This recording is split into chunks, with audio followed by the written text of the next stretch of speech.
बाबा ने आज बहुत डिफरेंट सा इनवाइट दिया है, सबने पढ़ा ही होगा।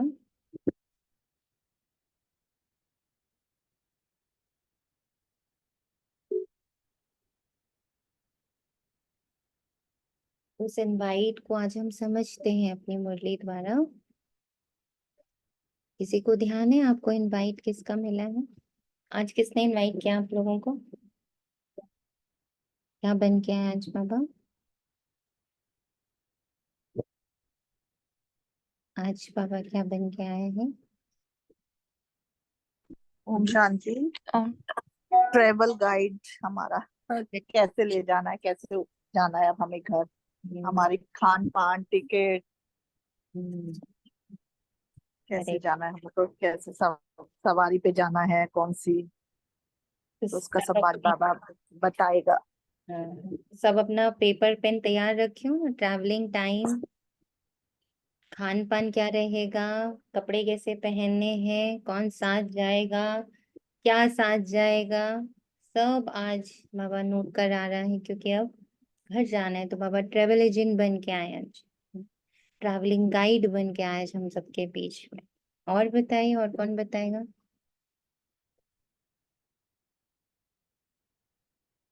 अर्नव से जो जुड़े हैं वो प्लीज बताएं, आप बोल रहे थे कुछ। हम्म। ओम शांति दीदी। ओम शांति। दीदी बाबा मुझे तो पलकों पे बिठा के ले जाने आया है। ओके। और ओम शांति। मैंने जब अभी पढ़ा तो मुझे लगा बाबा जैसे उड़न खटोले पे मुझे लेके जाएगा, पहले परम धाम फिर बैकुंठ की सवारी कराएगा। ओके। ओके। और वहाँ का नेचुरल खान पान सब कुछ सब आज पता चलेगा। करेक्ट। और किसको ऐसा?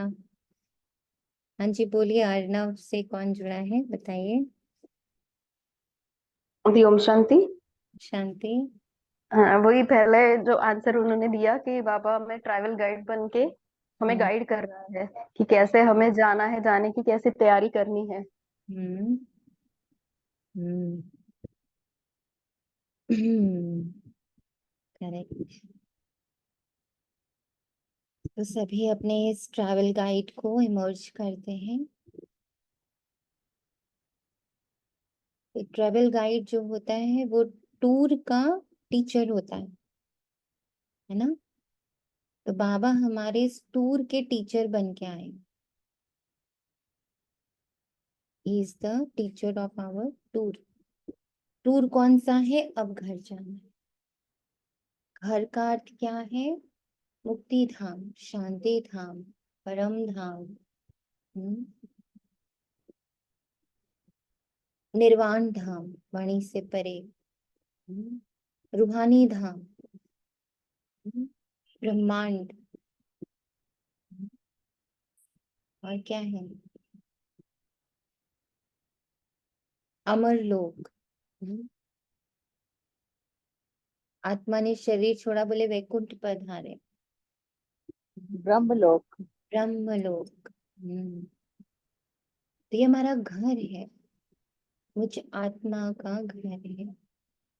पर अब घर तक जाने का जो पूरा प्रोसेस है, उसकी शिक्षा, उसकी गाइडलाइंस, उसकी श्रीमत गाइडलाइंस देने के लिए बाबा आए। तो ऐसे गाइड बाबा को सब बड़े प्यार से स्वागत करते हैं, अभिनंदन करते हैं, और बहुत एकाग्रता से डायरी पेन रख कर अपना पूरा शेड्यूल नोट करते हैं कि मुझे जाने, पहली बात मुझे जाना है कि नहीं जाना है। Am I ready to go? मेरे को पक्का है मुझे जाना है। पहले तो ये चेक करना है कि are you ready for the tour. क्योंकि गाइड का इम्पोर्टेंस ही तभी है जब मैं टूर में जाना चाहती हूँ। और अभी तो मुझे जाना ही नहीं, अभी तो मुझे यहीं के मोह के जंजीरें, यहीं के लोभ के, यहीं के अहंकार के, यहीं के सब चीजों में मजा आ रहा है। I am enjoying this city, I am enjoying this company, I am enjoying this what ever it is, घर। तो फिर तो फिर तो कोई फायदा नहीं है बैठने का भी मुरली में, आज की मुरली। तो जिसके मन में ये बात समझ आ चुकी है कि इससे पहले कि मुझे धक्के मार कर, थप्पड़ मार कर, घर निकाला देकर, छीना झपटी करके हमें यहाँ से निकाला जाए क्योंकि हम पराये देश में हैं, तो हमें कभी भी घोषित कर दिया जाएगा कि आप सब यहाँ पर घुसपैठिए हो, निकल जाओ यहाँ से। तो हम उस दिन का इंतजार करें कि कब हमारे को थोड़ा बेइज्जत करके निकालना जाएगा, या we want to go with honour. मुझे समझ आ चुका है कि हाँ, यहाँ हमारा कुछ भी नहीं है और यहाँ मैं किसी भी चीज का ओनर नहीं हूँ। I don't own anything. कोई रिश्ता, कोई सम्मान, कोई पद, कोई प्रतिष्ठा, कोई शरीर मैं ओन नहीं करता हूँ। I know now this thing. ये मेरा देश ही नहीं है, ये मेरा रिलीजन ही नहीं है, ये मेरा परिवार ही नहीं है। ये होश अगर आ गया है और इस होशो हवास में ये डिसाइड कर लिया है हमने, मुझे आत्मा ने, कि अब घर जाना है, मेरे सच्चे घर, मेरे सच्चे परिवार, मेरे सच्चे रिलीजन में मुझे जाना है। तो अब क्या होगा, अगर हम तैयारी शुरू कर देंगे तो विद ऑनर जाएंगे। विद ऑनर हमें हमारा पासपोर्ट पकड़ाया जाएगा, हमारा वीजा दिया जाएगा, विद ऑनर हमें सीट दी जाएगी, प्रॉपर सीट पर, अपनी सीट पर बैठकर सेट होकर, और विद पूरा रिगार्ड हमें, हमारे को विदाई दी जाएगी। या दूसरा है, हमसे छीन लिया जाएगा। अब मेरी चॉइस है, क्योंकि जब छीना जाएगा तो दर्द होगा। दर्द होता है ना, आपका पद छीन ले कोई, आपकी प्रतिष्ठा छीन ले कोई, आपका मान छीन ले कोई, आपका किया, आपने बहुत किया, वो कोई छीन ले कि देखो आपने तो कुछ किया ही नहीं हमारे लिए, ये दर्द होता है। आपके रिश्ते छीन लिए जाएं आज वो मेरी दोस्त थी, कल उसकी हो गई, रिश्ता छीन गया। आज वो मेरा बेटा था, बहू का हो गया, छीन गया। आज वो मेरी बेटी थी, अपने दामाद की हो गई, मेरा नहीं सुन रही तो छिन गया रिश्ता। तो एक है कि छीना झपटी होगी और हम बहुत रोएंगे गाएंगे, जाना तो उसने है हमारे जीवन से, फिक्स्ड है। और एक है कि ऑनर से हम सबको खुद ही विदाई दे देंगे, खुद ही विदाई ले लेंगे। तो ये मुरली आज की बस इतना ही याद दिला रही है कि बच्चे ऑनर से चलना है या थपेड़े खाकर चलना है। मीठे बच्चे, आज 22/8/2024 प्रातः मुरली। बाप दादा दोनों आए हैं पर्सनल गाइड बनकर इस यात्रा के सारे पाठ समझाने के लिए। मधुबन, ओम शांति। मीठे बच्चे, तुमने सारे कल्प में ऑल राउंड पाठ बजाया, अब पाठ पूरा हुआ, घर जाना है। फिक्स्ड है हर एक का घर जाना, फिक्स्ड है। पार्ट प्ले हो चुका है, अब मैं पार्ट हूं कि मैं आत्मा हूं, मैं एक्टर हूं, इतना कितना मैंने अपने अंदर पक्का कर लिया है। प्रश्न है, तुम बच्चे अपने भाग्य की महिमा किन शब्दों में करते हो? तो बाबा कहता है, हम हैं ब्राह्मण चोटी। अब देखो पूरे शरीर में हर चीज का रूप रंग आकार, भाई जैसे आपका चेहरा है, हाथ है, पैर है, धड़ है, सबका एक रूप रंग आकार। चोटी बहुत छोटी सी, नन्ही सी, और अगर ध्यान से नहीं देखो तो दिखेगी भी नहीं। जिन लोग अपने अंदर मतलब एक अपना एक ब्राह्मण वाला अलग से एक रखते हैं, जिसको वो लोग काटते ही नहीं है, वो लंबी रहती है, वहां कटिंग नहीं करी जाती है, तो वो पार्ट तो किसी को दिखता ही नहीं। दिखता नहीं। तो बाबा कहता है, तुम हो चोटी ब्राह्मण, दिखोगे नहीं। हमें निराकार भगवान बैठ पढ़ाते हैं। हमारी पढ़ाई भी निराकार की है। निराकार आके पढ़ा रहा है, किसी को दिख ही नहीं रहा। पढ़ा किसको रहा है? आत्मा को पढ़ा रहा है, वो भी निराकार है, दिख ही नहीं रहा। तो ये पूरी जो प्रोसेसिंग है वो दिखाई नहीं दे रही है। दुनिया में मनुष्य मनुष्य को पढ़ाते, लेकिन हमें स्वयं भगवान पढ़ाते हैं, तो कितने भाग्यशाली हुए ना। हमें स्वयं भगवान पढ़ाते हैं तो कितने भाग्यशाली हुए ना। पर किसको पढ़ाते हैं, ये बहुत इंपॉर्टेंट है। आत्मा को पढ़ाते हैं। आत्मा को ये याद दिलाते हैं, तुम रोल नहीं हो, तुम सोनिया नहीं हो। सोनिया से पहले भी तुम्हारी एक आइडेंटिटी थी, जो 83rd बर्थ था। फिर 82 बर्थ में भी तुम्हारी एक आइडेंटिटी, शायद तुम उसमें कोई मेल थी। फिर 81 में भी तुम्हारी एक आइडेंटिटी थी, शायद तुम उसमें एक फीमेल थी। शायद उसमें तुम कोई साइंटिस्ट थी, शायद तुम उसमें कोई भिखारी थी। फिर उससे पहले भी तुम्हारा 80th बर्थ भी था, उसमें भी तुमने कोई एक लिया था आइडेंटिटी। हो सकता है उसमें तुम कोई बहुत बड़ी सिंगर थी, या तुम बहुत ही गरीब थी, क्या पता। पर वो रोल भी तुमको आज याद नहीं है। तुम्हारा उससे कोई सरोकार ही नहीं, तुम्हें पता ही नहीं है उसमें क्या था, कौन सगा था, कौन पराया था, कौन दोस्त था, कौन दुश्मन था, कुछ नहीं पता था। आज ऐसे ही जिसमें तुम आज बैठे हो, जिसको तुम दोस्त बोल रहे हो, दुश्मन बोल रहे हो, रिश्तेदार बोल रहे हो, अपने बोल रहे हो, पराये बोल रहे हो, इसमें सत्य क्या है, सोचो बैठ के। यही पढ़ाता है बाबा बैठ के कि बच्चा इनमें से कुछ भी तुम नहीं हो। दूसरा प्रश्न एक और बाप दादा आज पूछते हैं कि इस ड्रामा में सबसे बड़ा पोजीशन किसका है। बाबा कहता निराकार का, निराकार बाप का। वह तुम सब आत्माओं का बाप है। ये सबसे ऊंची पोजीशन है। सब आत्माएं ड्रामा के सूत्र में बंधी हुई हैं। सबसे बड़ा पोजीशन बाप का है। तो ऊपर के पोजीशन में क्या क्या दिखाई दे रहा है, निराकार, फिर हाईएस्ट एनर्जी शिव बाबा पिता, फिर सबसे उनके तुरंत बगल में बैठी हुई सिर्फ आत्माएं, नॉट रोल्स। मैं आत्मा, सोनिया नहीं वहां बैठी हुई है, चांदनी नहीं बैठी हुई है, राजेश भाई नहीं बैठा हुआ है। वहां कौन बैठा हुआ है, वहां आत्मा बैठी है। हाईएस्ट पोजीशन में कौन है, शिव बाबा, शिव बाबा का बच्चा, सब आत्माएं, और फिर ड्रामा, ड्रामा का सूत्र। ये हाईएस्ट पोजीशन है। सबसे बड़े पोजीशन में बाप बैठा हुआ है। उसके बगल में उनकी संतानें बैठी हुई है। आत्मा, आत्मा पक्का करो, आत्मा बैठी है वहां, सोनिया नहीं बैठी है। ये रोल नहीं बैठा हुआ है वहां पे, क्योंकि इस रोल में मान सम्मान अभिमान सब कुछ शूद्र का रोल है ना। ये तो शूद्र वहां नहीं बैठा हुआ है।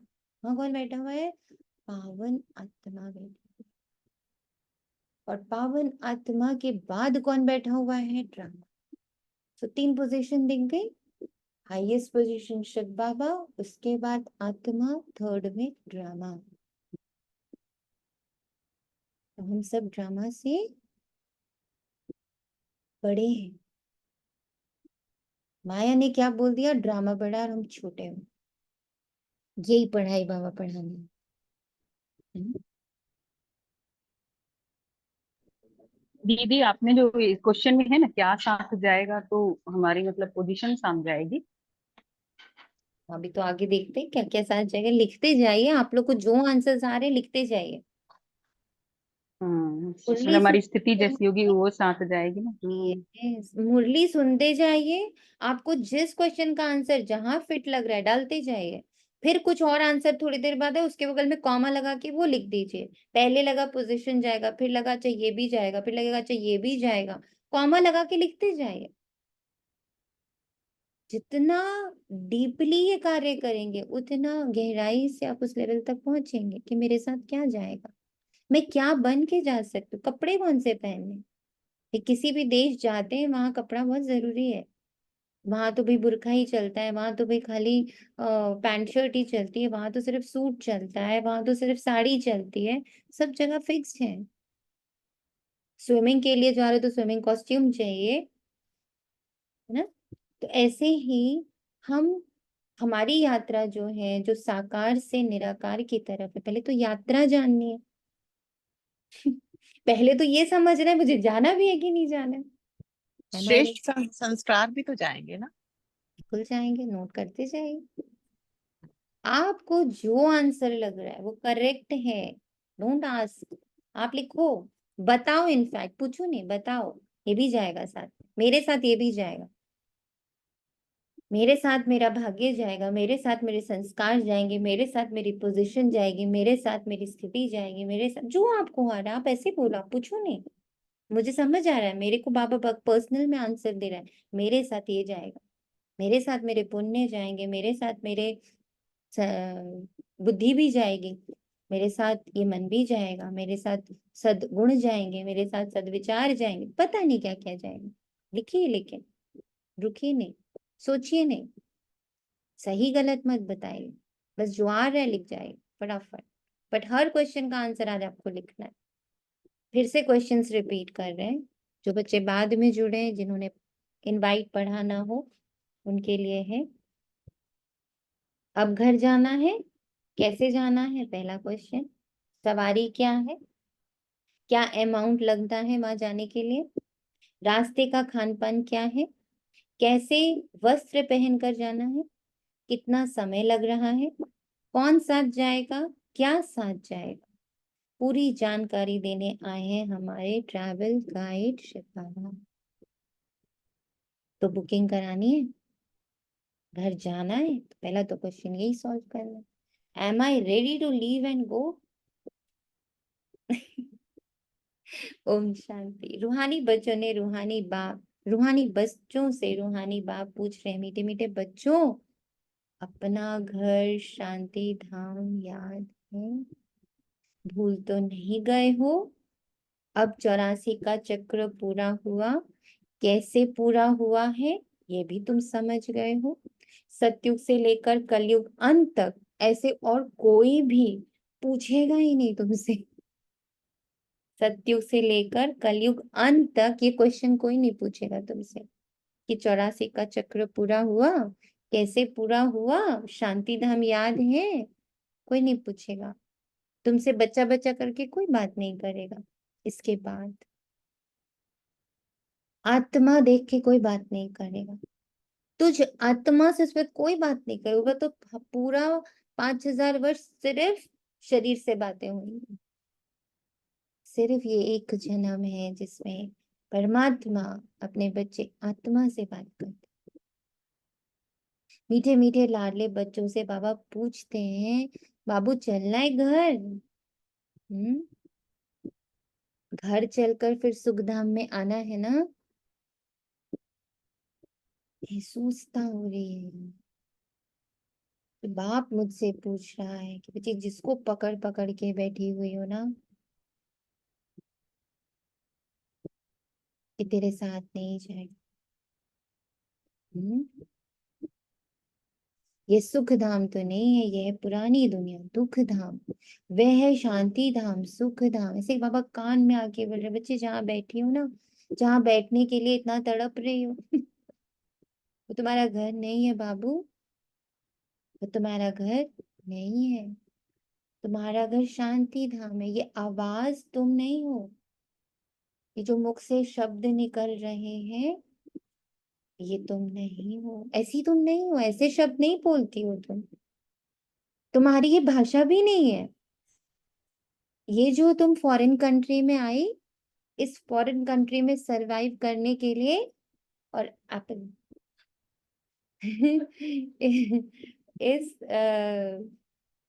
इस फॉरेन कंट्री में सरवाइव करने के लिए तुमको भाषा मैंने सिखा दी कि बेटा वहां जाओगी ना तो वहां यही भाषा ना यूज होगी, वाणी यूज होगा वहां पर, तो सिखाई। तो तुम वाणी नहीं हो, तुम्हारा संस्कार वाणी का नहीं है, तुम्हारा संस्कार तो शांति का है। अब इस दुख से मुक्त हो जाना है मुक्ति धाम। मुक्ति धाम अथवा शांति धाम जैसे कि सामने खड़ा है, वह घर।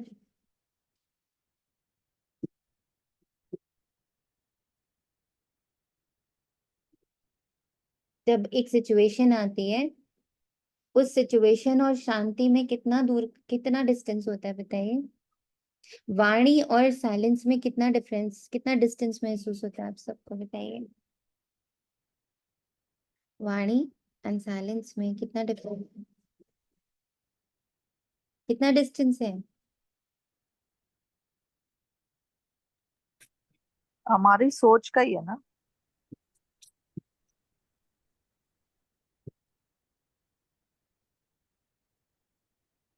बोले।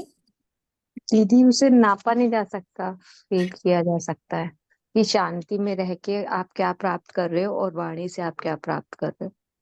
नहीं, वाणी और शांति के बीच का डिस्टेंस कितना है?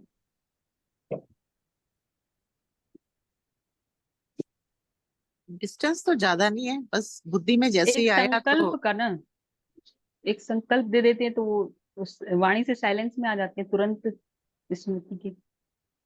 सोचो, तो बाबा बोलता है सेकंड में सेकंड भर का। सेकंड में मुक्ति। मैं चुप हूँ, आप बोल रहे हो, मैं शांति में हूँ, इतना सा फर्क है बस। मुझे इस पर बहुत सोचना है या मुझे नहीं सोचना है, इतना सा फर्क, एक सेकंड भर का। मैं शांति धाम निवासी, मैं मुक्ति धाम निवासी, मैं निर्वाण धाम निवासी, मैं शांति के सागर की संतान, मैं शांति ही हूँ। मेरी भाषा शांति है, मेरा रिलीजन शांति है। तो ट्रैवलिंग टाइम कितना है? 1 सेकेंड। ट्रैवलिंग टाइम कितना है? 1 सेकेंड। 1 थॉट भी नहीं, 1 सेकेंड का ट्रैवलिंग टाइम। इसीलिए बाबा बोलते सेकेंड में मुक्ति, सेकेंड में जीवन मुक्ति।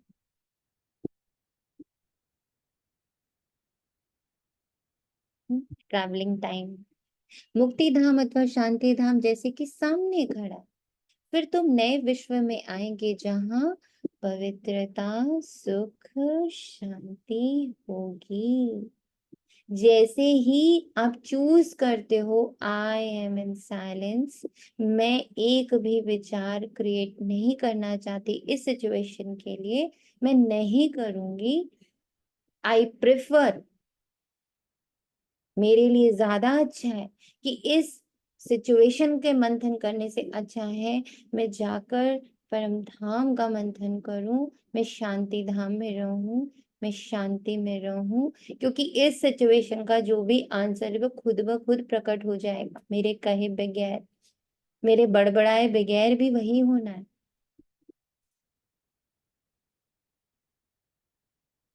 मेरे बड़बड़ाए बगैर भी वही होना है जो मेरे बड़बड़ाने से होना है।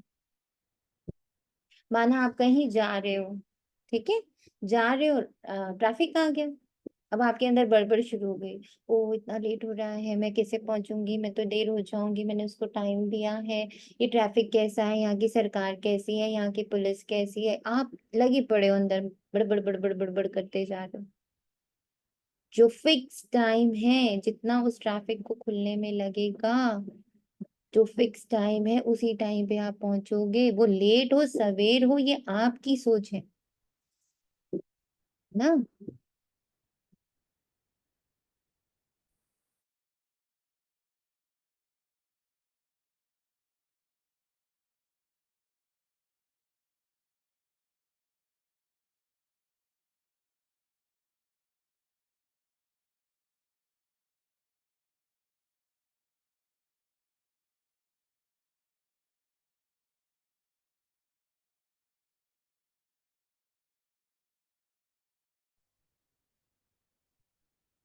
हम्म,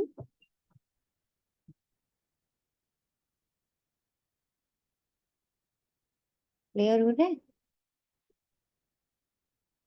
फिक्स्ड है वो टाइम जहाँ पे पहुंचना है, उसको देर, उसको जल्दी, उसको अच्छा, उसको बुरा, ये सब हमारी डेफिनेशंस हैं।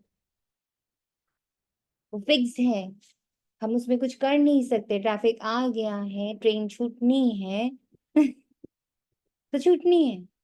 मेरे यहाँ पर अंदर बोला बोल, बोला बोल, बोला बोल करके कुछ नहीं होने वाला। हाँ, आप फिजिकली दीदी, जो भी कर सकते हो जो हाँ आपको दीदी, दिखता मतलब है थोड़ा कि प्रयास तो करना होगा लेकिन अंदर हलचल नहीं आनी चाहिए। प्रयास कर ही तब पाओगे जब अंदर हलचल नहीं हो। अंदर हलचल नहीं होगी तो आपको सामने दिखेगा, अच्छा मैं इसको यहीं पार्क करके सामने से जाकर वॉक करके निकल जाऊं और आगे से जाकर मैं ऑटो लेकर के निकल जाऊं। इफ आपकी स्थिति अंदर स्थिर होगी आपको रास्ता दिखेगा, पर अगर अंदर स्थिति बड़बड़ बड़बड़ बड़बड़ बड़बड़ की होगी आपको कोई रास्ता नहीं दिखेगा। तो मुक्ति का रास्ता ही शांति से है। दीदी एक छोटा सा इंसिडेंट कल का शेयर करना चाह रहे थे कि कल चार्जर नहीं मिल रहा था, तो बहुत हलचल में चार्जर नहीं मिल रहा, किसने रखा, मेरा कहाँ रखा, तुमने लिया है, तुमने लिया, बच्चों से तो वो इतना ज्यादा स्थिति में हलचल हो रही थी कि बच्चा बता रहा है कि आप ले गए थे, पर्स में होगा, देखो जरा पर्स कहाँ है आपका। फिर भी समझ में नहीं आ रहा क्योंकि बस ये था कि बच्चों ने ले लिया होगा, इधर उधर रख दिया होगा। सामने हल आ रहा है लेकिन सामने दिख नहीं रहा है क्योंकि मन में ये चल रहा है इन लोगों ने, बच्चों ने लिया होगा, कहीं रखा होगा। तो कितनी दूरी है शांति से? शांति कितनी दूर है मुझसे? शांति धाम मुक्ति धाम कितना दूर है मुझसे? Only a second, only a स्मृति। बस स्मृति भर की दूरी है। तो बाबा कहते यह तो समझते हैं ना, गाते भी हैं, बाप को पुकारते भी हैं, हे पतित पावन इस पतित दुनिया से हमको ले चलो, इसमें बहुत बहुत बहुत दुख है, हमको दुख से ले चलो, हमें सुख में ले चलो। स्मृति में आता है स्वर्ग को सब याद करते हैं, शरीर छोड़ा कहेंगे स्वर्ग पधारा, लेफ्ट फॉर हेवनली अबोर्ड भी कहते हैं। किसने लेफ्ट किया? आत्मा ने, शरीर ने तो नहीं। शरीर तो नहीं जाता, आत्मा ही जाती है। अभी तुम बच्चे ही शांति धाम सुख धाम को जानते हो, इसलिए आत्मा का अभ्यास जितना करोगे उतना किस में रहोगे? शांति में रहोगे। बारंबार अपने आप को कहते रहना, आई मैं आत्मा हूँ, परम पिता परमात्मा की संतान हूँ, मेरा धर्म शांति है, मेरा घर शांति धाम है, मेरी भाषा भी शांति है, वाणी से परे मेरी भाषा शांति, दीदी मेरा कितनी धर्म शांति। दीदी बाबा कितनी बार लिखते हैं ना, सुख धाम वाया शांति धाम, तो मतलब जब आया तक वो अपने अंदर शांति नहीं लाएंगे, अपनी वाणी में, अपने अपने चाल चलन में शांति, अपने मन में, तब तक सुख धाम पहुंच नहीं पाएंगे। पहुंच सकते। अभी तुम बच्चे ही शांति धाम सुख धाम को जानते हो और कोई नहीं जानता। तुम बच्चों की बुद्धि में नॉलेज है शांति धाम क्या है और सुख धाम क्या है। तुम सुख धाम में थे, अभी दुख धाम में हो। सेकेंड, मिनट, घंटे, दिन, वर्ष बीत गए, अब 5000 वर्ष में बाकी कुछ दिन रहते हैं। नोट कर लीजिए टाइम कितना बचा है। बाप बच्चों को स्मृति दिलाते रहते हैं, बहुत सहज बात है, इसमें मूझने की दरकार नहीं है। आत्मा 84 जन्म कैसे लेती यह भी किसी को पता नहीं। लाखों वर्ष की बात तो किसको याद भी नहीं रहना, याद भी रहना मुश्किल है। ये तो है सिर्फ 5000 वर्ष की बात। व्यापारी लोग भी स्वास्तिक चौपड़े पर निकालते हैं, उनको उसको गणेश कहते थे। गणेश को हाथी की सूंड दिखाते हैं। मनुष्य पैसा खर्च करते हैं, कितने चित्र आदि बनाते हैं, इसको कहा जाता है वेस्ट ऑफ टाइम। तुम्हारे में कितनी ताकत थी वह दिन प्रतिदिन कम होती गई। जैसे मोटर से पेट्रोल कम हो जाता है ना, अब तो तुम बहुत कमजोर हो गए हो। 5000 वर्ष पहले भारत क्या था? अथाह सुख था। तो कमजोरी कहाँ आई है? जैसे मोटर में पेट्रोल कम हो जाता है तो मोटर नहीं चल पाती, ऐसे ही हम भी बहुत कमजोर हैं। कहाँ से? कहाँ से कमजोर है? सोच से, अपनी अपनी सोच से कमजोर, अपने मन से कमजोर, अपनी बुद्धि से कमजोर। बुद्धि से कमजोर। तो बाबा कहते अब इसको पेट्रोल कौन दे? इसका पेट्रोल क्या है? मन और बुद्धि का पेट्रोल अपने आप को आत्मा समझ। मुरली, मुरली के महावाक्य। मुरली, मुरली हमारा पेट्रोल है। फिर उस मुरली का मंथन, हम्म, वो हमारे बुद्धि के लिए क्या है? वो हमारी बुद्धि की ताकत है। एक्स्ट्रा मुरली। प्रीमियम ऑयल है दीदी। यस। तो सवारी में मुरली आ जाएगा ना, सवारी। मन और बुद्धि, मुरली। यस। उसमें आज दीदी ने हम लोग को इतनी अच्छी बात बोली कि भाई देखो, जब गाड़ी में चलना है तो पेट्रोल भराना होता है ना। पर लेकिन अगर हमें प्लेन में चलना है तो डबल रिफाइंड पेट्रोल होता है। यानी जो जो विचार भी हैं, जो हमें थॉट्स भी बाबा से लेने हैं, जो संकल्प भी बाबा से लेने हैं, उसको भी डबल रिफाइन करना है। डबल रिफाइन का मतलब क्या हो गया? वो देह से, दुनिया से न्यारा होना चाहिए। अब देह के थॉट्स, अब एक एक हो रहा है कि मैंने कहा चलो सबके लिए शुभ भावना शुभकामना रखनी है, तो हर को देख रहे हैं, हाँ ये आत्मा बहुत, अब वो कोई भी कार्य कर रहा है, बोले नहीं ये आत्मा है और मेरे को इसके बारे में सिर्फ शुभ शुभ सोचना है। ये हुआ फिजिकल लेवल पर। तो बाबा कह रहा है डबल रिफाइंड थॉट्स करो। मैं अभी शरीर देखती हूँ, अभी मैं उसका कर्म देखती हूँ, अभी उसका अपने साथ संबंध देखती हूँ। डबल रिफाइन मतलब मेरा अब एक ही रिश्ता, मेरा अब एक ही रिश्ता है। मेरे को अब और कोई संबंध नहीं दिखता किसी आत्मा के साथ, दिखता है वो भी आत्मा, मैं भी आत्मा। परम धाम में हम दोनों बैठे थे, बहुत शांति में बाप की गोदी में बैठे हुए थे। बाबा ने कहा अच्छा बच्चे जाओ खेल कर आओ थोड़ी देर।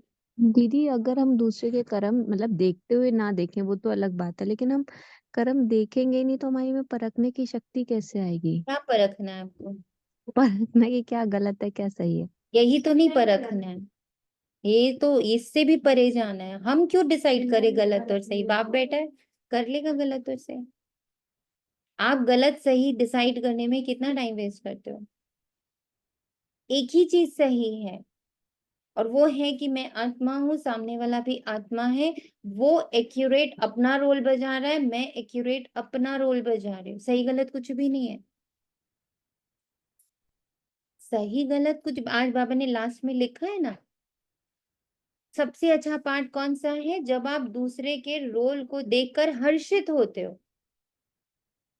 आप ये सही गलत अगर बैठ के डिसाइड करें तो आप हर्षित नहीं रह सकते हो। आपकी तो कैलकुलेटिव माइंड हो गया, आपकी डुअलिटी वाला माइंड हो गया। सही को आप अच्छे से देखोगे, गलत को आप गंदे से देखोगे। अगर बाबा भी यही डुअलिटी वाला नजर रख ले तो हम में से किसी को भी वो देखेगा?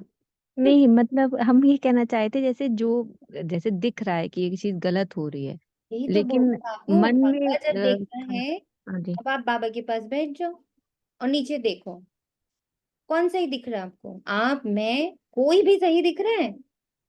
कुछ सही हम्म नहीं है। हम लोग तो पूरे ही गलत है, पूरे कीचड़े में सने हुए हैं।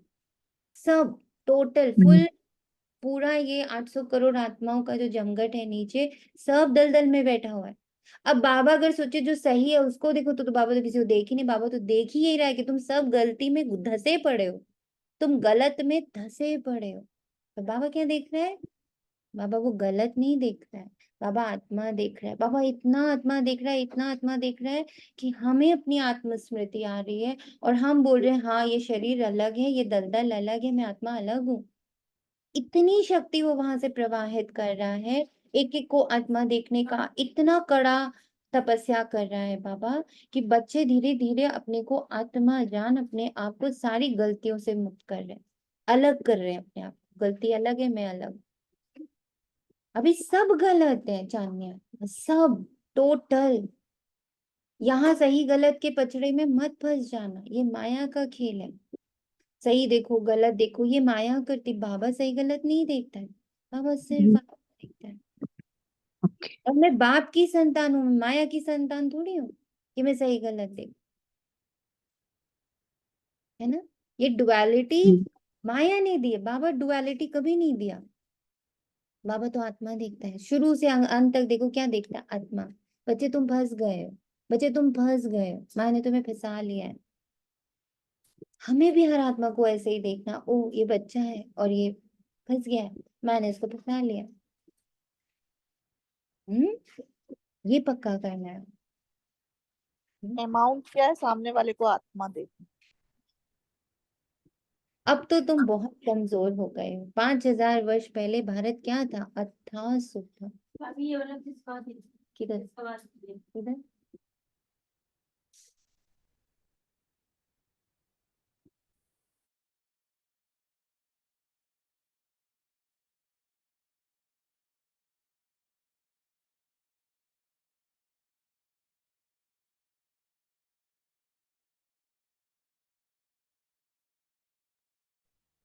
तो बाबा कहता 5,000 वर्ष पहले भारत क्या था? अथाह सुख था। कितना जबरदस्त धन था। ये राज्य उन्होंने कैसे पाया? राजयोग सीखे थे। इसमें लड़ाई आदि की बात ही नहीं है। इनको कहा जाता है ज्ञान के अस्त्र शस्त्र। और कोई स्थूल बात नहीं है। ज्ञान के अस्त्र शस्त्र हैं। ज्ञान विज्ञान याद और ज्ञान के कितने बड़े जबरदस्त अस्त्र शस्त्र हैं। सारे विश्व पर तुम राज्य करते हो। देवताओं को कहा जाता है अहिंसक। अहिंसक यानी अहिंसक यानी हम्म, अहिंसक यानी क्या? देवताओं में कौन सी हिंसा नहीं? बोलिए। दीदी अपनी खुद दीदी की वो सोच पे जजमेंटल हिंसा नहीं नहीं है। है। जजमेंटल नहीं है। और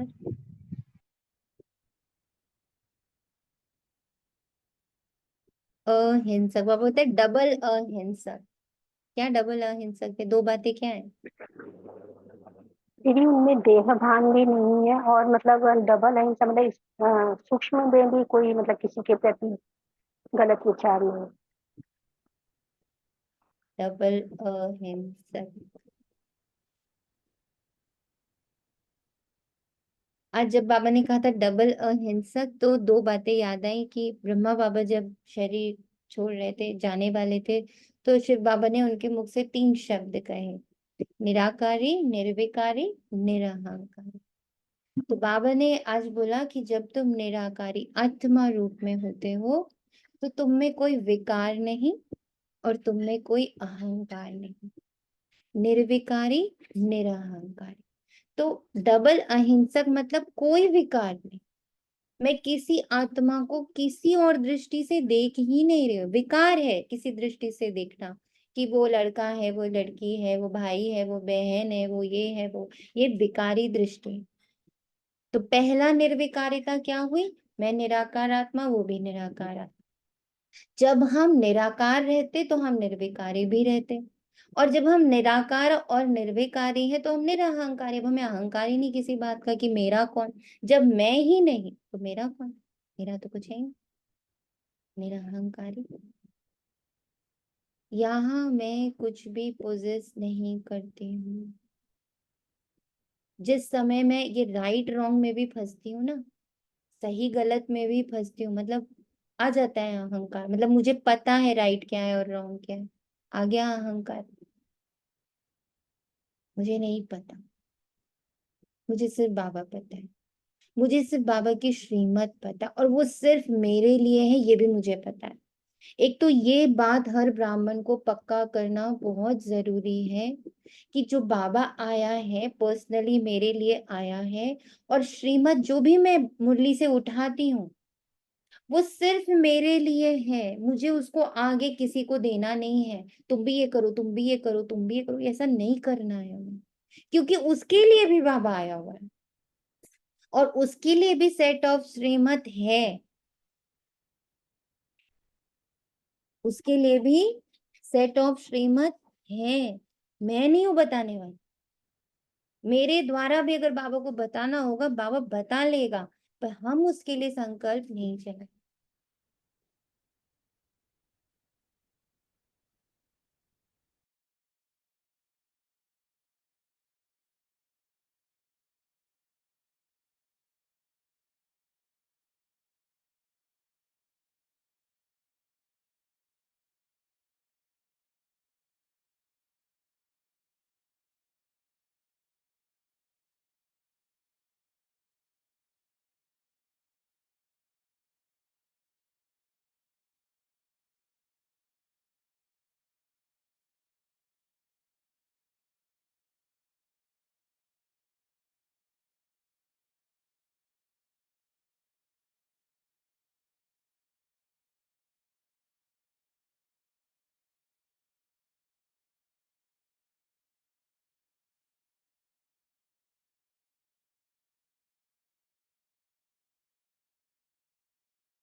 सबल, अहिंसक।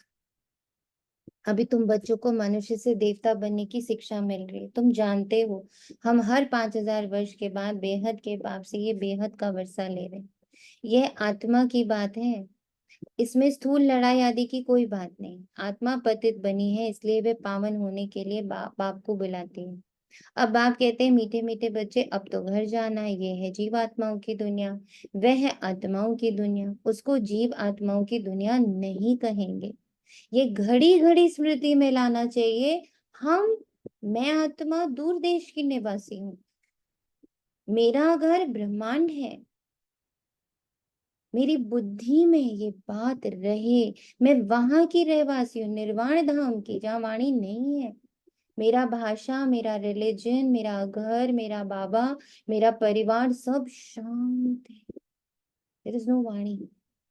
इस आकाश तत्व से पार, जहाँ सूर्य चांद भी नहीं होते, हम वहां के रहने वाले यहाँ पाठ बजाने आए।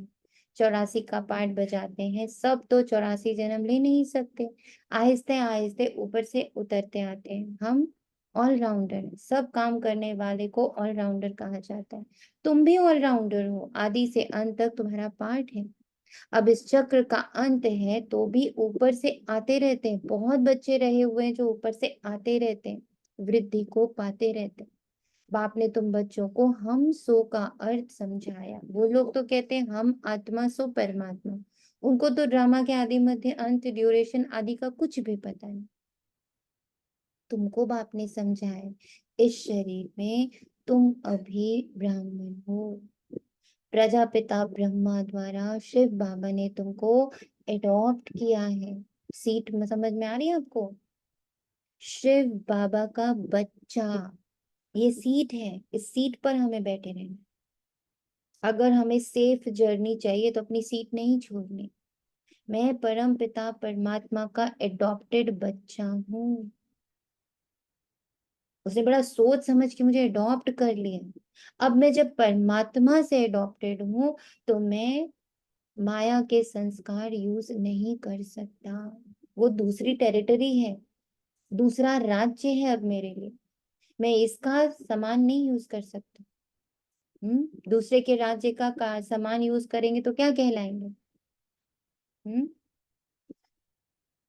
दूसरे के राज्य का सामान यूज करेंगे तो क्या कहलाएंगे हम?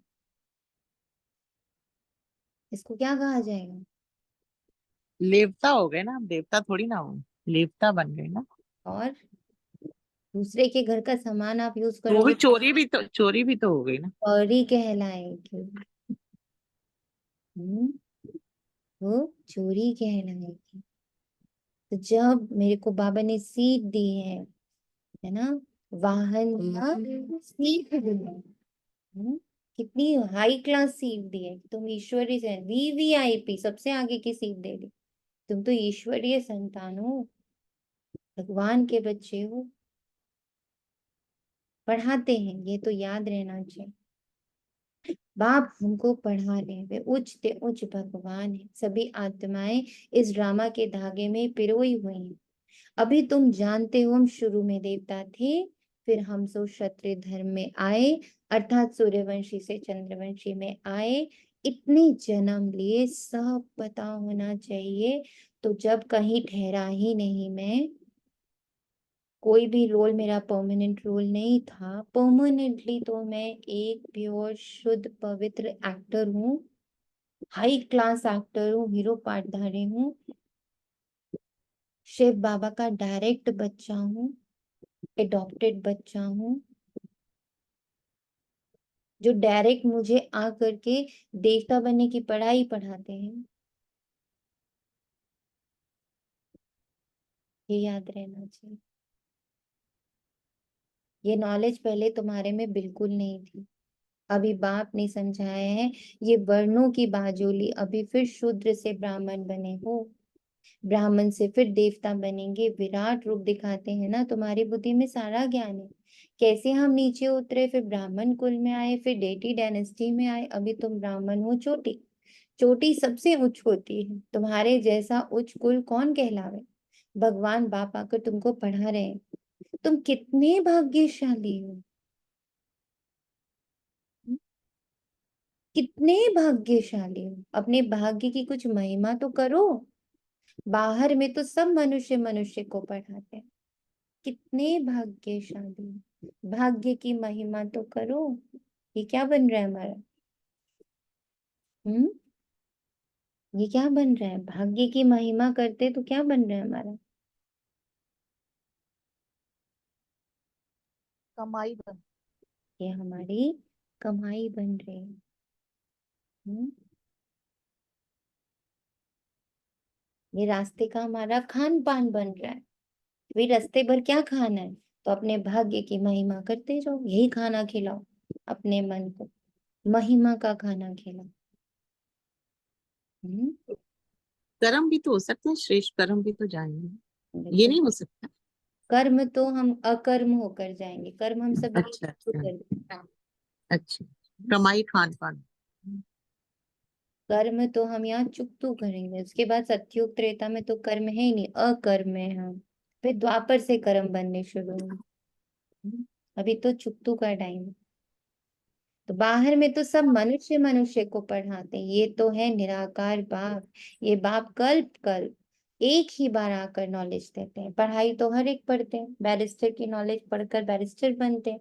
वे सब मनुष्य मनुष्य को पढ़ाते हैं। अभी ये है भगवानुवाच।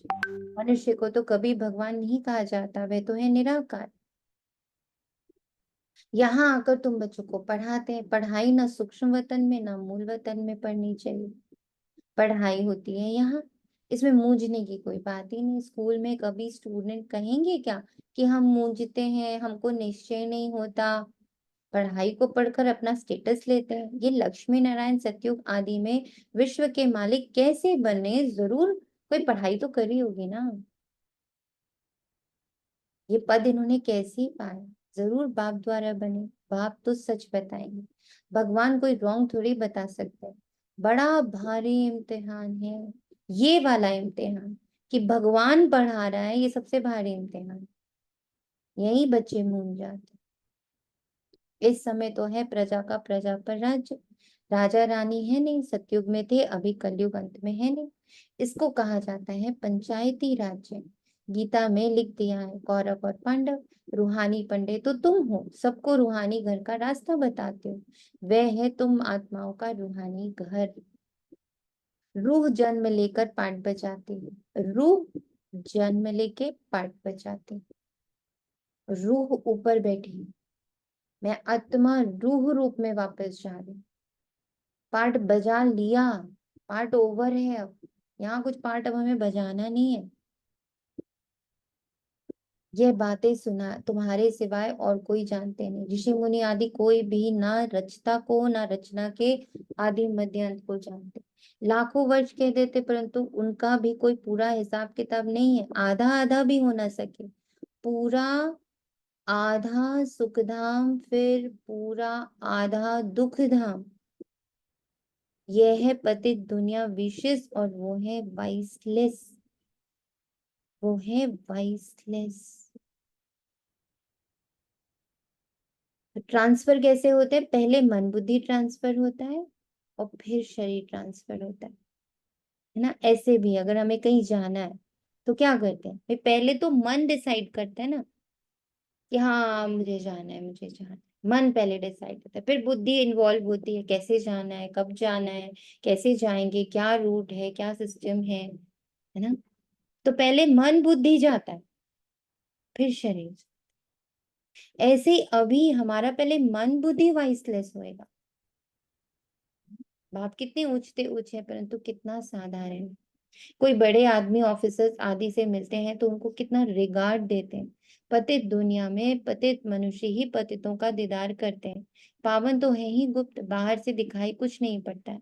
बाप को कहा जाता है नॉलेजफुल ब्लिसफुल, सब बातें बाप में फुल हैं, इसलिए उनको ज्ञान का सागर कहा जाता है।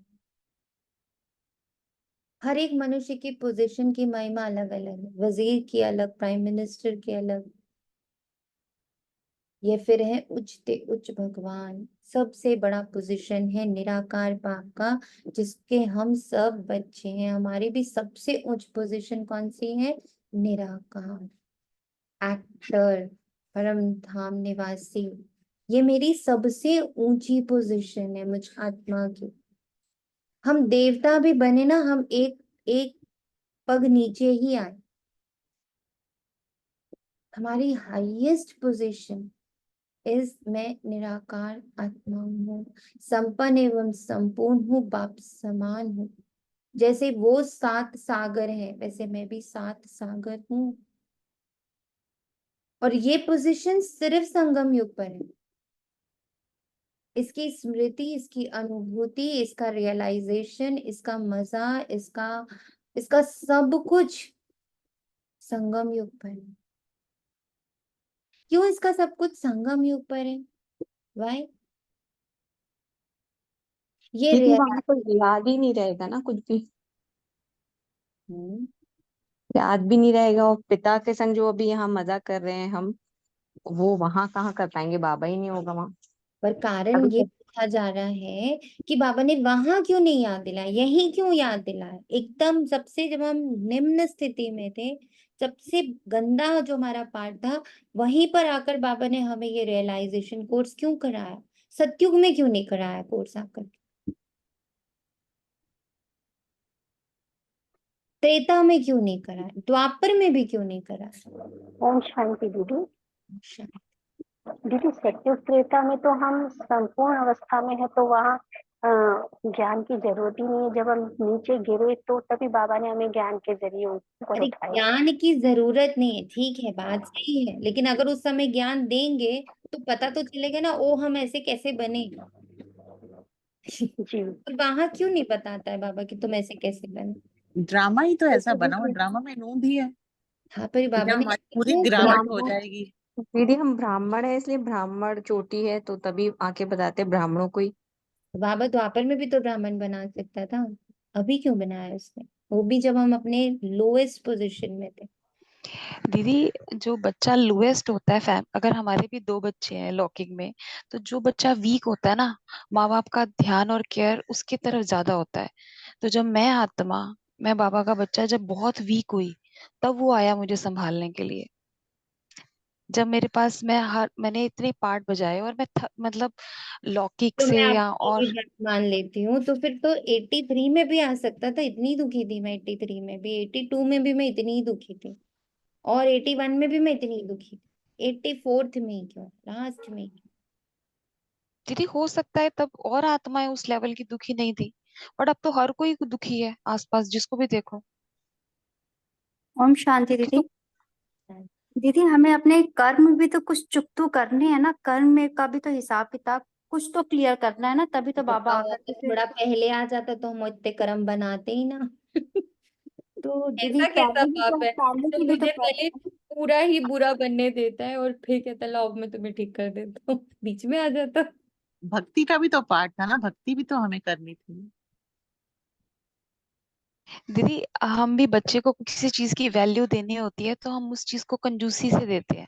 जैसे फॉर एग्जाम्पल उसको पैसे की वैल्यू देनी है तो हम उसको पैसा कम देते हैं, उससे काम करवाते हैं, है ना, ताकि उसको वैल्यू हो मनी की कि कैसे कमाया जाता है, कैसे खर्च किया जाता है। तो अगर मुझे वैल्यू ही नहीं होती, बाबा आया है, मुझे वैल्यू ही नहीं होती अगर वो मेरे को 2-4 जन्म पहले मिलता तो। क्योंकि अब मैं आत्मा जान चुकी हूँ कि हाँ मैं देख लिया सब कुछ दुनिया में मटेरियलिस्टिक भी देख लिया। तो तो शायद इसीलिए मुझे वैल्यू है अब वो बाबा की। दीदी हम लोग मतलब अगर दुख नहीं देखते तो हमें सुख की पहचान कहाँ से होती है? अगर सुख में ही हमें ये बताते बाबा तो हमें इतना प्यार नहीं होता। थैंक हमने यू। दुख देखा तब पता चला कि अच्छा। कंपैरेटिव होता है, कोई भी चीज को जब तक कंपैरिजन में नहीं लाएंगे तो उसकी वैल्यू नहीं हो सकती। अगर हम गरीब नहीं होंगे तो हमें अमीरी की वैल्यू नहीं होगी। हम भिखारी नहीं होंगे तो हमें महल की वैल्यू कभी भी नहीं होगी। ऐसे ही हमारी हाईएस्ट लोएस्ट पोजीशन जो है ना, लोएस्ट में जो हाईएस्ट लोएस्ट है ना, सबसे बुरी कंडीशन 84 पर, हाँ, जब सब लुट चुका है, एवरीथिंग, सुख शांति पवित्रता प्रेम ज्ञान आनंद शक्ति सब लुट चुका है, एवरीथिंग। अब जब बाबा हमें उसके बारे में बताना शुरू करता है, हमें इवैल्यूएट करना आ जाता है। कंपैरिजन के लिए कुछ होता है। अच्छा देह में थी, देह से सोचती हूँ तो ये है, पर आत्मा से सोचती हूँ तो ये है। ना, वो कंपेयर करने के लिए है हमारे पास। सुख धाम में जब हम होते हैं और बाबा उस समय हमें आकर ज्ञान देगा, तो हमारे पास कंपेयर करने कुछ है नहीं, क्योंकि हम ऑलरेडी सुख में है। फिर द्वापर में हमारे अभी कर्म ही नहीं बने। अभी हमें पता है कि हम डेटोरिएट हो गए, हमारी शक्तियां गई हैं, लेकिन हमने अभी गलत कर्म नहीं शुरू किए। द्वापर से तो हम कर्म में आने शुरू होते। तो द्वापर में भी वो आता और हमें बताता, हमें समझ कुछ नहीं आता, क्योंकि हमने अभी दुख देखा ही नहीं था। सुख की अनुभूति हमें कभी भी नहीं होती। जब तक इंसान बहुत प्यासा नहीं होता, उसे पानी की कीमत नहीं पता होती, है ना। जो राजस्थान में लोग रह रहे हैं, उनको जिस लेवल का पानी का आभास है कि कैसे एक एक बूंद बचाना है, ऐसे हम लोगों को नहीं है, क्योंकि उन्हें एक एक बूंद के लिए बहुत मेहनत करनी पड़ती। हमें तो यूं फ्लो में पानी मिलता है, हम हाथ भी धो लेते हैं, पानी ऑन छोड़ देते हैं, हमें फर्क नहीं पड़ता, क्योंकि हमें पानी अभी अथाह में मिल रहा है। उनके यहाँ पे टंकी जब तक नहीं आती, टैंकर जब तक नहीं आता, तो पीने को भी पानी नहीं होता है। इसलिए वो कपड़े धोने में भी एक एक मग्गा पानी यूज करते हैं, because they know the value of water. ऐसे ही भगवान की वैल्यू, ज्ञान की वैल्यू, अशरीरी की वैल्यू, आत्मा की वैल्यू उसी समय बच्चों को समझ में आती, जब वो पूरी तरह से हारते, कि हम सब करके हार गए, हम अपने हाथ पैर मार के हार चुके, प्लीज अब आप जो बताओगे बस हम वैसे ही चलेंगे। और अभी भी वो बच्चे ज्ञान में नहीं आएंगे जो अभी तक हारे नहीं है, जिनको अभी भी लगता है नहीं, मैं अपने कर्म से ठीक कर लूंगा, मैं अपनी भक्ति से ठीक कर लूंगा, मैं अपने पैसे से ठीक कर लूंगा, मैं अपने काबिलियत से ठीक कर लूंगा, मैं अपने पद प्रतिष्ठा से ठीक कर लूंगा, मैं अपनी इंटेलिजेंस से ठीक कर लूंगा, मैं अपने किसी भी कोई भी चीज का उनको अभी है अहंकार, तो वो नहीं आएंगे। क्या ज्ञान में कौन आएगा? ब्राह्मणों में भी, इट्स नॉट बाहर की दुनिया, ब्राह्मणों में भी 100% श्रीमत पर वही आएगा जो हारेगा, जो मानेगा कि मैं उधर से मेरे को कुछ नहीं मिलने वाला, मैं पक्का हो गया, मुझे कल क्लियर हो चुका है। बाबा जो धारणा दोगे मैं सब लेने को तैयार हूँ, क्योंकि मुझे पता है कि अच्छी ज्वेलरी, अच्छा कपड़ा, अच्छा खाना, अच्छा पीना, ये मुझे सुख नहीं दे रहा था। इतने सारे संबंध मैंने इतनों से अपने कॉन्टैक्ट्स बनाए, इतनों के साथ लेन देन करा, इतने गिफ्ट्स भेजे, इतना मैंने उनको तन की सेवा दी, मन की सेवा दी, धन की सेवा दी, पद की सेवा दी, सब कुछ करा, और मुझे समझ में आ गया रिटर्न नहीं आने वाला है। बाबा मैं हारी, अब तुम बताओ क्या करना है। हाँ तुमने कहा कपड़े एकदम साधारण, साधारण वेश में रहो, साधारण खान पान करो, अब सारे संबंध मुझसे निभा। हाँ बाबा मैं हरी, मैं सब तुम्हारे साथ ही करूंगी। वही इसको समझ पाएगा, जिसको अभी भी वहां से सुख मिल रहा है वो नहीं समझ पाए, वो पूरा नहीं उठाए। ये इतनी इंपॉर्टेंट पॉइंट है। बाबा अभी ही क्यों आया? बहुत टाइम से बाबा से ये क्वेश्चन पूछती थी, पहले आ जाते, पहले आ जाते, पहले आ जाते। बाबा ने क्लैरिटी दी कि जब पहले आता ना, इतने अच्छे से तुम नहीं उठाते हमें, क्योंकि तुम अभी हारे ही नहीं थे। तुम्हें अभी अपने भक्ति पे घमंड था, तुम्हें अभी अपने बुद्धि पे घमंड था, तुम्हें अपने भी तन पे घमंड था, तुम्हें अपने संबंधों पे घमंड था, तुम्हें अपने परिवार पे घमंड था, तुम्हें अपने धन दौलत पर घमंड था, तुम्हें अपनी विशेषताओं पे घमंड था, तुम्हें अपनी बुद्धि का भी घमंड था। जब तक ये सब था, तुम्हें आता भी तुम्हें समझ में नहीं। अभी भी तो कित्तों को समझ में नहीं आ रहा हूँ, देख लो मैं जब अंत में भी आया हूँ, कित्तों की समझ में आ रहा हूँ।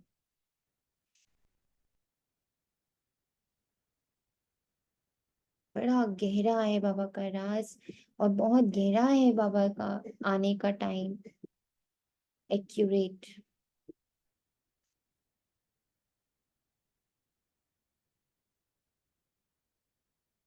हर एक मनुष्य के पोजीशन की महिमा अलग अलग है। फिर यहाँ तो है उच्चते उच्च भगवान, सबसे बड़ा पोजीशन है निराकार, जिसके हम सब बच्चे निराकार। वहां हम सब बाप के जी हम शांति। इसको ही कहेंगे ना दीदी, कि जैसे हर एक का समय होता है, हर एक को जिस समय पर जिसको मिलना है वही उसी समय मिलेगा, तो आगे भी नहीं पीछे भी नहीं। यस करेक्ट है बिल्कुल, यही तो पक्का करना है, यही तो विचलित होते हैं, यही तो और घबरा। दीदी, हाँ जी बोलो, कोई बात नहीं दीदी। बोलिए बोलिए। दीदी अभी आपने बोला ना तो एकदम रियलाइज हुआ कि जब बाबा नहीं मिला था लगता था यही सुख है, और अंदर से चाहे गल रहे थे पर लग रहा था नहीं हम सुख में ही हैं। जैसे ही बाबा आया तो पता चला हाय क्या बुरा हाल था अंतःकरण में। तो रियलाइजेशन भी तभी हुआ कि हम गल रहे थे जब बाबा मिला, तो पहले रियलाइजेशन भी नहीं था कि हम गल रहे हैं।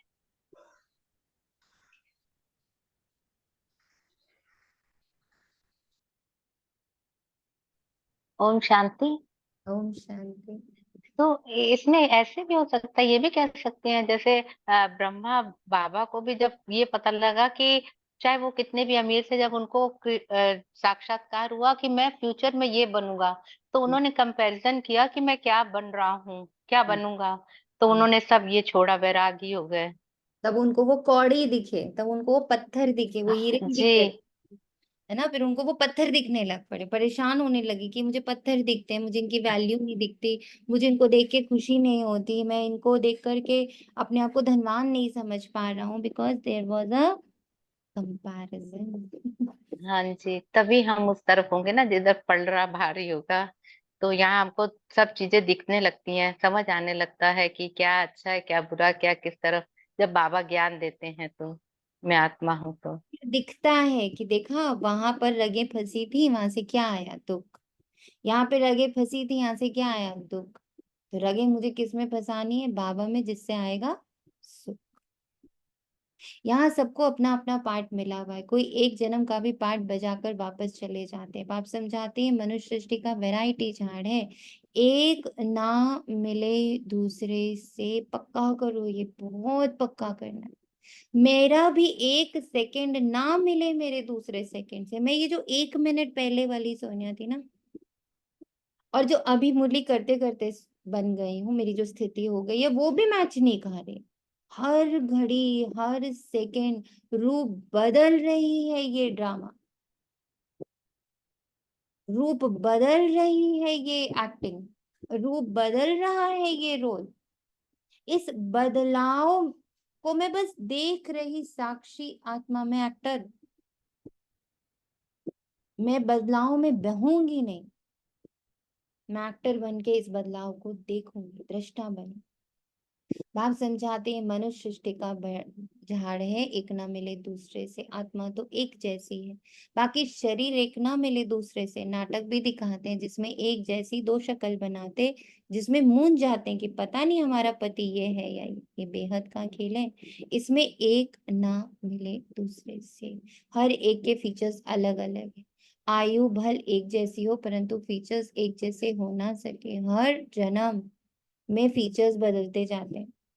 कितना बड़ा बेहद का नाटक है, तो उनको जानना चाहिए ना। सारे सृष्टि के आदि मध्य अंत का ज्ञान तुम्हारी बुद्धि में, हर एक का ड्रामा में जो पार्ट है वही बजाएंगे। ड्रामा में कोई रिप्लेस हो नहीं सकता, बेहद का ड्रामा है ना, जन्म लेते रहते हैं, सबको फीचर्स अलग अलग है। कितने वैरायटी फीचर्स है, ये नॉलेज सारी बुद्धि से समझने की है, कोई किताब आदि है नहीं। गीता का भगवान हाथ में गीता ले आता है क्या? वह तो ज्ञान का सागर है, पुस्तक थोड़ी ही ले आएगा, पुस्तक तो भक्ति मार्ग में बनते हैं। तो ये सब ड्रामा में नूत, एक सेकंड ना मिले दूसरे से। तुम बच्चों को तो सब समझा दिया, एक सेकंड ना मिले दूसरे से। मेरा जब एक सेकंड मेरे दूसरे सेकंड से नहीं मिल रहा है, तो मैं दूसरे को कैसे जज करूंगी बताओ? कैसे जज करके कहूँ ये राइट है और ये रॉन्ग है? वो तो हर घड़ी बदल रहा है। एक सेकंड जब दूसरे सेकंड से नहीं मिल रहा, तो how I will decide? Judgement से मुक्त। दीदी नहीं, जैसे हम अपना क्लियर करना चाह रहे हैं, जैसे बाबा ने अभी वो भी सुन रहे थे अवैधवाणी, तो उसमें बाबा बोल रहे थे जो बात कायदे प्रमाण गलत हो वो बाप को सौंप दो। तो अब उसके लिए तो थोड़ी बुद्धि चलानी पड़ेगी ना। ये गलत लग रहा है बाबा, गलत मुझे है ये सही लग बाबू, रहा वाणी में जो कुछ भी है ड्रामा का, जो कुछ भी, वो सब गलत ही है। वाणी, शब्द, भाषा, डायलॉग सब गलत, सब बाबा को दे दो। मैं निर्वाण आत्मा हूँ, मैं निर्वाण आत्मा हूँ। है। जब हम शुरुआत करते हैं ना, हम क्लास में एंट्री करते हैं, हम ABCD पढ़ना शुरू करते हैं, तो शुरुआत में बाबा बोलते हैं पहले अपना गलत मुझे दो, है ना। पहले बाबा क्या कहते हैं? अपना गलत, हम्म अपना नेगेटिव मुझे दे दो। फिर धीरे से बाबा कहते हैं अपना सही भी मुझे दे दो, विशेषताओं का भी घमंड मत करो, अपना सही भी तुम मुझे दे दो। फिर बाबा क्या कहते हैं, अपने संकल्प भी मुझे दो। अब कुछ नहीं, तुम्हारा कुछ भी नहीं, तुम सिर्फ आत्मा। तुम्हें तो मैंने एक्ट दिया है, तुम अच्छा भी जो कर रहे हो तुम्हारी विशेषता थोड़ी है, ये तो मैं आया हूं, मैं तुमसे अच्छा करवा रहा हूँ। बोलते हैं ना बाबा ये लाइन, तुमसे जो अच्छा हो रहा है इसका घमंड मत कर लेना, वो तो मैं तुम्हें दे रहा हूँ विशेषता। जी दीदी, वो मेरी बार बार विशेषता लिखते हैं कि ये प्रभु प्रसाद है, अपना नहीं प्रभु समझना। प्रसाद है। तो देखो, जो गलत था वो भी ले लिया, जो सही था वो भी ले लिया, फाइनली क्या बना दिया, निर्वाण, खाली। One step. जी आप गलत नहीं हो, आप बिल्कुल सही हो, बस इसके वन स्टेप अहेड ये है। जो हाँ, आप मतलब दीदी एक स्थिति ऊपर ही, मतलब जब आप एक स्थिति ऊपर एक पहुंच जाओगे स्थिति तो। ऊपर है कि अब सब कुछ दे रहा है, मेरा कुछ भी नहीं, सही गलत भी नहीं अब मेरे पास। तो सही गलत की परिभाषा भी लो, तुम्हें सारी परिभाषाएं मैं तुम्हें सौंप रही हूँ। मेरे पास अब कोई परिभाषा भी नहीं है। I don't have any definition.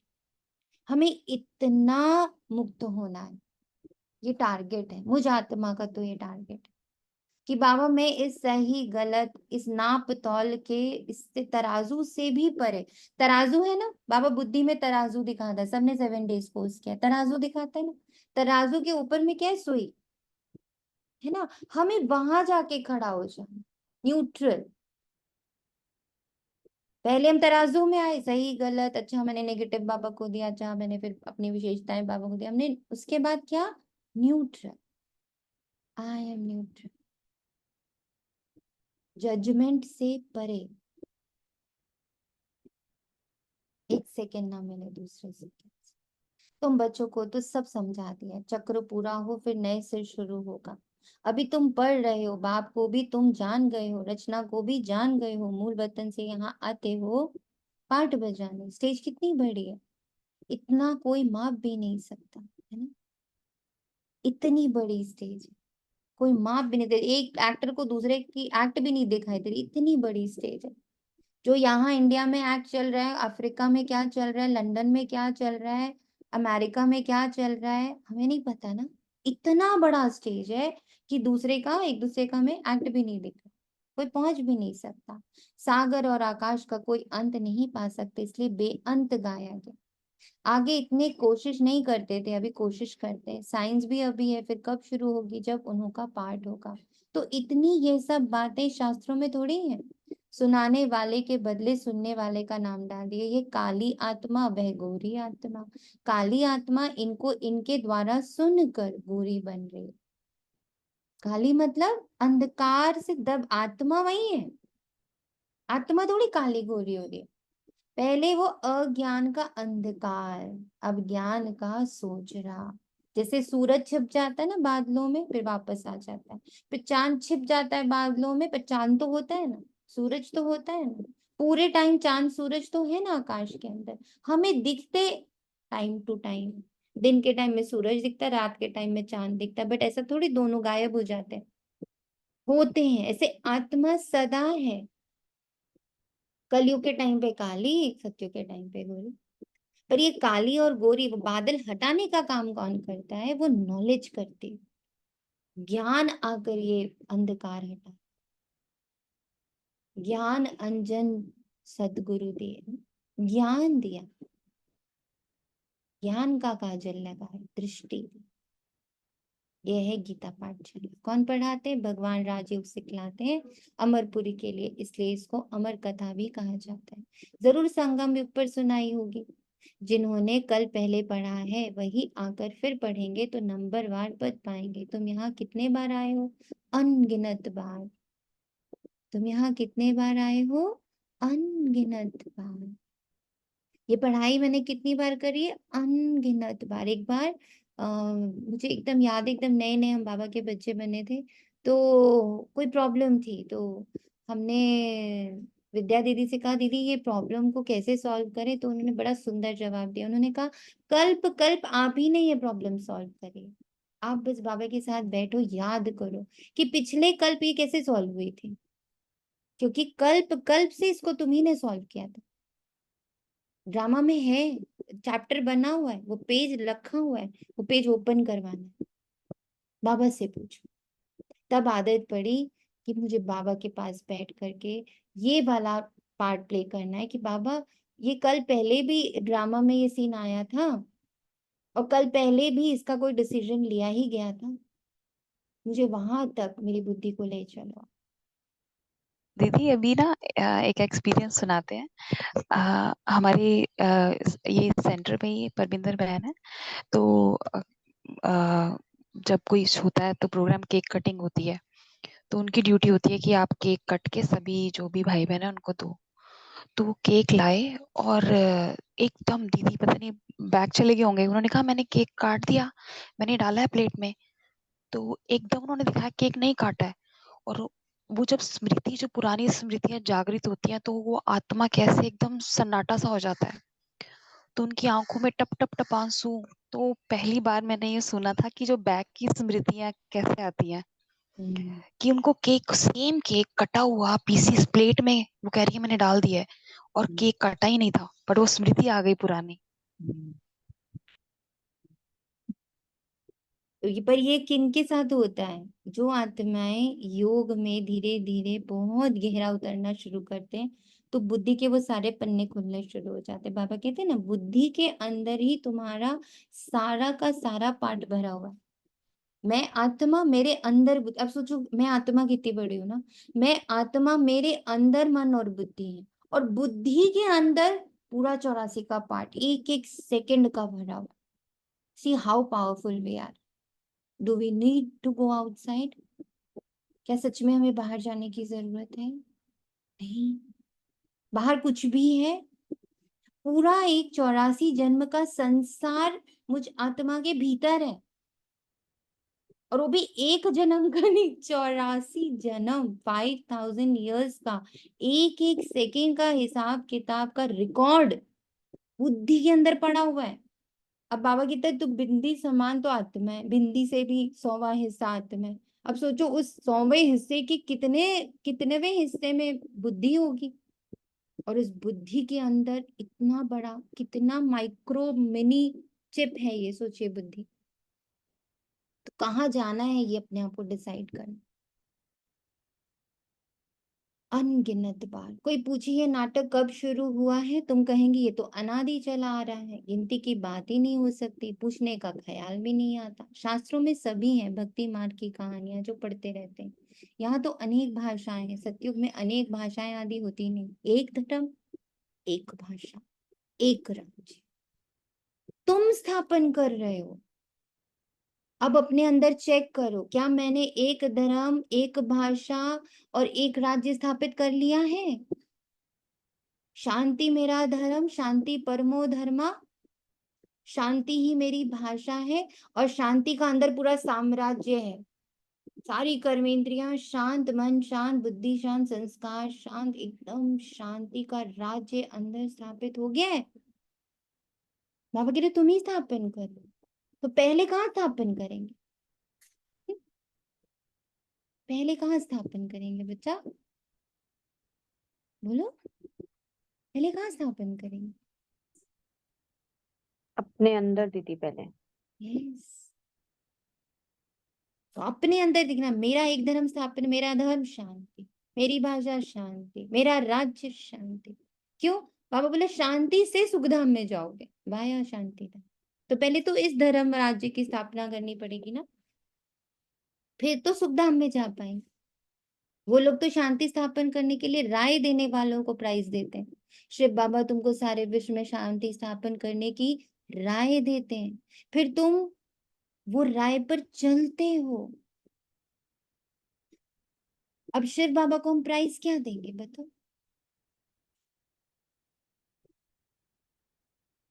बताओ, हम शिव बाबा को प्राइस क्या देंगे? बाबा भी तो राय दे रहे हैं हमें। दीदी बाप समान बन के बाबा के जैसे बनेंगे, यही हम गिफ्ट है। हम ये शांति का राज्य स्थापन कर देंगे, वो तो राय दे रहे हैं ना, हम कर देंगे। बाबा राय दे रहे हैं, हम उनको कर देंगे, तो हमने प्राइस दे दी ना बाबा को, गिफ्ट दे दिया ना बाबा को, कि बाबा आपने जो राय दी उस पर मैंने अमल कर लिया, मैंने स्थापन कर दिया उसको, वो मेरे पिता के लिए गिफ्ट हो गया ना। Peace is my religion, peace is my language and peace is my. दीदी एक आंसर और आ रहा था कि मतलब बाबा के तो बहुत सारे गिफ्ट्स हैं देने के लिए, अगर हम देना चाहें, बाबा जो मुरली में भेजते हैं उसको कुछ भी थोड़ा थोड़ा भी फॉलो करे, वो ही बाबा के लिए गिफ्ट है। बाबा के बच्चे, क्योंकि हम बाबा के बच्चे, बाबा देखेंगे कि बच्चे मेरी श्रीमत पे थोड़ा थोड़ा जो भी फॉलो कर रहे हैं वो भी बाबा के लिए गिफ्ट है। बिल्कुल है, राय पर चलना ही तो उनके लिए गिफ्ट है। वह तो और ही तुमको प्राइज देते हैं, लेते नहीं है। ये समझने की बात है, कल की बात है जबकि इन्हों का राज्य था, अभी तो रहने की जगह ही नहीं, वहां तो दिन 2-3 मंजिल बनाने की भी दरकार नहीं रहती, लकड़े आदि की दरकार नहीं, वहां तो सोने चांदी के मकान बनते, साइंस के जोर से झट मकान बन जाते। अब ये भी बुद्धि में पड़ा हुआ, आपको पता है कैसे साइंस के जोर से, ऐसा कौन सा टेक्नोलॉजी है, ऐसी क्या साइंस है, ऐसी क्या टेक्नोलॉजी है जिससे कि झट मकान बने। ये टेक्नोलॉजी यहीं से वहां, बाबा कहते हैं ना सब कुछ यहाँ से वहां ट्रांसफर होना है, रिफाइंड होके, साइंस ने भी यहाँ से रिफाइंड होके, फ्लॉलेस होके वहां ट्रांसफर होना है। और ना दीदी एक्चुअली पेरेंट ना ज्वेलर्स हैं, तो मैं देखती थी ये चांदी और सोने की ईंटें बचपन में, मैं सोचती थी ये ईंट ही क्यों है, मतलब अजीब सा लगता है ना कि आप चांदी की इतनी बड़ी बड़ी ईंटें देख रहे हो। तो अब ज्ञान में आए तो समझ आया एक्चुअली ये सारा पुराना है, तभी तो आज भी चांदी की ईंटें दिखती हैं अगर आप जाओ ज्वेलर्स के पास तो। यहाँ तो साइंस में सुख भी है और दुख भी है, वहां रिफाइंड होकर साइंस जाती है, फ्लॉलेस, फेल प्रूफ होती है, वहां कभी साइंस दुख नहीं दे सकती। तो वो साइंस भी यहाँ रिफाइन हो रही है अभी। बाबा का खाली कर्तव्य हमें रिफाइन करने का नहीं है, प्रकृति को रिफाइन करने का है, साइंस को रिफाइन करने का है, टेक्नोलॉजी को रिफाइन करने का है, अर्थव्यवस्था को, इकोनॉमी को रिफाइन करने का है, सब सब कुछ रिफाइनमेंट में जाएगा। सारी, इससे सारी दुनिया खलास हो जाएगी। इसको कहा जाता है फॉल ऑफ पंपिया, माया का कितना पंप है। साहूकारों के लिए तो जैसे स्वर्ग है, इसलिए वे तुम्हारी बात भी नहीं सुनते, आगे तुम भी नहीं जानते थे, यहाँ तो बाप आकर डायरेक्ट तुमको पढ़ाते हैं। बाहर में तो फिर भी बच्चे पढ़ाते हैं, मित्र संबंधी आदि भी याद आते रहते हैं, यहाँ तो बाप बैठ समझाते हैं दिन प्रतिदिन। तुम याद की यात्रा में पक्के होते जाएंगे, फिर तुमको कुछ भी याद नहीं आएगा, सिर्फ घर और राजधानी याद आएगी, फिर ये नौकरी आदि याद नहीं आएगी, मरेंगे ऐसे जैसे बैठे बैठे हार्ट फेल होते। दुख की बात नहीं, हॉस्पिटल आदि तो कुछ भी नहीं होंगे, बाप को जान लिया और स्वर्ग के मालिक बने, तुम्हारा तो हक है, सबका नहीं, क्योंकि स्वर्ग में सब नहीं आएंगे। अच्छा, मीठे मीठे से खिलते बच्चों प्रति माता पिता बाप दादा का याद प्यार और गुड मॉर्निंग। रूहानी बाप की रूहानी बच्चों को नमस्ते। हम रूहानी बच्चों की रूहानी माता पिता को यात्या गुड मॉर्निंग और नमस्ते नमस्ते नमस्ते। शुक्रिया बाबा, शुक्रिया शुक्रिया, बेहद दिल से शुक्रिया। धारणा के लिए मुख्य सार है, रूहानी पंडा बन सबको रूहानी घर का रास्ता बताना है, ज्ञान और योग के अस्त्र से सारे विश्व पर राज्य करना है, डबल अहिंसक बनना है, मैं निराकारी निर्विकारी निरहंकारी। 84 जन्मों का ऑलराउंड पार्ट बजाने वाले को अभी ऑलराउंडर बनना है, सब काम करने, बेहद के वैरायटी ड्रामा में हर एक एक्टर का पार्ट देखते हुए हर्षित रहना है, हर एक एक्टर का पार्ट देखते हुए हर्षित रहना। ये आज मैंने अपने लिए स्लोगन बनाया, हर एक एक्टर का पार्ट देखते हुए हर्षित रहना। वाह वाह वाह, क्या एक्यूरेट पार्ट प्ले कर रहे हो, वाह वाह वाह।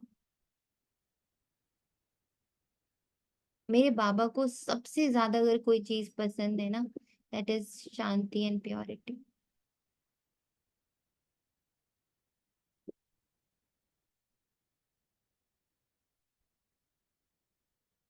वरदान है अविनाशी उमंग उत्साह द्वारा तूफान को तोहफा बनाने वाले श्रेष्ठ ब्राह्मणात्मा भव। उमंग उत्साही ब्राह्मणों की उड़ती कला के पंख है, इन्हीं पंखों से सदा उड़ते रहो। ये उमंग उत्साह आप ब्राह्मणों के लिए बड़े ते बड़ी शक्ति है। नीरस जीवन नहीं है, उमंग उत्साह का रस सदा है। उमंग उत्साह मुश्किल को भी सहज कर देता है।